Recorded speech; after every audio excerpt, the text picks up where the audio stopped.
नमस्कार। पेश है सुबह की फटाफट खबरें। प्रधानमंत्री नरेंद्र मोदी ने देश में सोमवार को कोविड रोधी टीके का रिकॉर्ड संख्या में खुराक लगाए जाने की हर्षित करने वाला कार्य करार दिया और कहा कि महामारी से लड़ाई में टीका सबसे मजबूत हथियार है।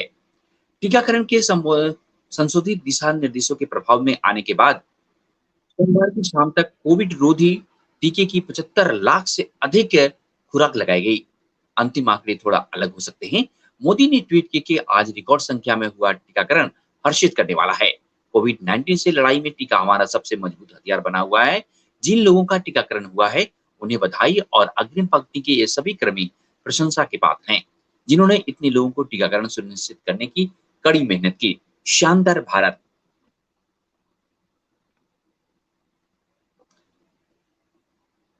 जी हाँ दोस्तों, अगली खबर है जी हाँ भाजपा से और भाजपा की बैठक होने वाली है। भाजपा की राष्ट्रीय अध्यक्ष जेपी नड्डा आज पार्टी के किसान मोर्चा के नवनियुक्त राष्ट्रीय पदाधिकारियों की पहली बैठक को संबोधित करेंगे। भाजपा किसान मोर्चा के प्रवक्ता मनोज यादव ने एक बयान में कहा है कि बैठक के दौरान केंद्र में 3 नए कृषि कानूनों को लेकर कुछ किसान संगठनों और विपक्षी दलों द्वारा फैलाई जा रही गलतफहमी पर भी चर्चा की जाएगी। जहां दोस्तों और खास तौर पर विपक्षी दल गलत सूचना का जवाब देने के लिए विचार विमर्श भी किया जा रहा है। और अब हम चलते हैं बड़ी खबर की ओर। जी हाँ, और वो खबर है अमरनाथ यात्रा की। जहाँ दोस्तों अमरनाथ यात्रा इस बार नहीं होगी। कोरोना के चलते इस साल अमरनाथ यात्रा रद्द कर दी गई है। हालांकि सांकेतिक रूप में श्रद्धालु ऑनलाइन दर्शन कर पाएंगे। जम्मू कश्मीर सरकार ने अमरनाथ यात्रा को रद्द करने का फैसला किया है। पवित्र गुफा में सभी पारंपरिक धार्मिक कर्मकांड पहले की तरह ही किए जाएंगे। अमरनाथ श्री श्राइन बोर्ड दुनिया भर में श्रद्धालुओं के ऑनलाइन दर्शन की व्यवस्था करेगा। सुबह और शाम श्रद्धालु आरती में शामिल हो सकते हैं, जिसको लेकर उपराज्यपाल मनोज सिन्हा ने की ओर से गाइडलाइंस जारी किए गए हैं। पश्चिम बंगाल की मुख्यमंत्री ममता बनर्जी लगातार रणनीति तैयार कर रही हैं और इस बीच कह सकते हैं शरद पवार भी उनसे मुलाकात किए थे। उन्होंने मीडिया रिपोर्ट्स के मुताबिक शरद पवार ने राजधानी दिल्ली में प्रशांत किशोर से मुलाकात की और इस मुलाकात में मिशन 2024 को लेकर चर्चा हुई। शरद पवार इसी मिशन को लेकर अरविंद केजरीवाल से भी मुलाकात करने वाले हैं। जहां हम चलते हैं जम्मू कश्मीर की खबरों की ओर। जम्मू कश्मीर के पुलिस महानिदेशक दिलबाग सिंह ने कहा है कि घाटी में अच्छी खासी तादाद में विदेशी आतंकवादी मौजूद है।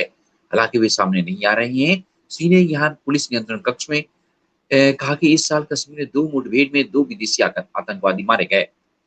डीजीपी ने कहा कि दोनों सुपोरा में मारे गए हैं। इनमें से एक सोमवार को मारा गया। दोनों लश्कर ए तौबा से थे, जिससे स्पष्ट संकेत मिलता है कि विदेशी आतंकवादी यहाँ मौजूद हैं।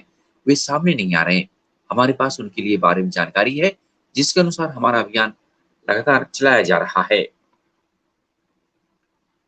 पश्चिम बंगाल के मुख्यमंत्री ममता बनर्जी ने कहा है कि उत्तर प्रदेश में बहुत से शव गंगा में बहकर बंगाल आ गए हैं, जिनसे नदी का पानी प्रदूषित हुआ है। उन्होंने कहा कि मालदा जिले में नदी में सड़े गड़े शव देखे गए, जिनमें से कुछ का अंतिम संस्कार राज्य सरकार ने किया है।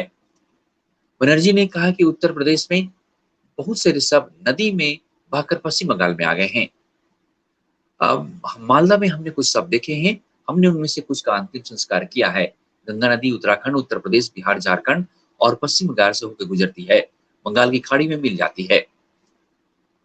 दोस्तों और यही खबर है जी हाँ, बंगाल से ही केंद्र सरकार ने कथित कदाचार और दुर्व्यवहार को लेकर पश्चिम बंगाल के पूर्व सचिव अल्पन बंदोपाध्याय के खिलाफ कड़ी दंडात्मक कार्रवाई शुरू की। उन्होंने बताया कि अब पश्चिम बंगाल की ममता बनर्जी के सलाहकार की भूमिका निभा रहे बंदोपाध्याय से कार्मिक और प्रशिक्षण मंत्रालय द्वारा आरोपों का उल्लेख करते हुए भेजे गए ज्ञापन का 30 दिन के अंदर जवाब देने को कहा गया है।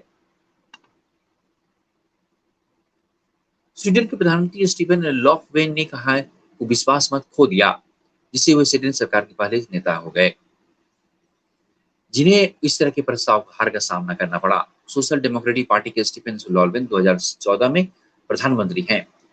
इस घटना के बाद स्कैंडिनेविया देश में राजनीतिक अस्थिरता बढ़ गई है। 2018 में हुए चुनाव में संसद में गतिरोध पैदा हो गया था। सरकार बनाने के लिए महीनों तक वार्ता चलती रही। स्वीडन की संविधान के तहत प्रधानमंत्री को 1 हफ्ते में निर्णय करना है कि वह फिर से चुनाव कराना चाहते हैं या संसद के अध्यक्ष को सरकार बनाने के लिए कहते हैं। समाजवादी पार्टी के अध्यक्ष अखिलेश यादव ने स्विस बैंक में जमा काले धन में हुए इजाफे को लेकर सत्तारूढ़ भाजपा के जिम्मेदार ठहराया। आरोप लगाया कि पार्टी के शासन में घोटाले के कारण ही विदेश में जमा काला धन बढ़ गया। अखिलेश ने एक जारी बयान में कहा कि भाजपा सरकार में विकास का काम शून्य के बराबर है। भाजपा राज में घोटाले के चलते ही विदेशों में जमा काला धन बढ़ गया और देश की जीडीपी घाटे में चली गई। आम आदमी पार्टी के विधायक आतिशी ने कहा है कि दिल्ली में कोविड-19 के बचाव के लिए अपनी पात्र आबादी का टीकाकरण करने के वास्ते 2 करोड़ से अधिक खुराक की आवश्यकता है, लेकिन केंद्र जुलाई में केवल 15.19 लाख खुराक देगा, जिससे राजधानी में टीकाकरण की गति और प्रगति गंभीर रूप से प्रभावित होगी। भारत और न्यूजीलैंड के बीच विश्व टेस्ट चैंपियनशिप फाइनल में रोमांचक और आकर्षक मुकाबले की संभावना को चौथे दिन का खेल बारिश के भेंट चढ़ जाने के कारण लगभग समाप्त हो गई। इस महत्वपूर्ण मैच में यह दूसरा अवसर है जबकि बारिश के कारण पूरे दिन का खेल नहीं हो पाया। इससे पहले शुरुआती दिन भी बारिश में धुल गया था। हैम्पशायर बाउल ने सुबह से ही मौसम में सुधार नहीं हो रहा था। ऐसे में अंपायर ने 4.5 घंटे तक इंतजार के बाद दिन का खेल समाप्त करने का निर्णय लिया। जहाँ दोस्तों तो ये थी सुबह की फटाफट खबरें। और भी खबरों के लिए बने रहिए हमारे साथ। हमें दीजिए इजाजत। नमस्कार, शुभ दिन।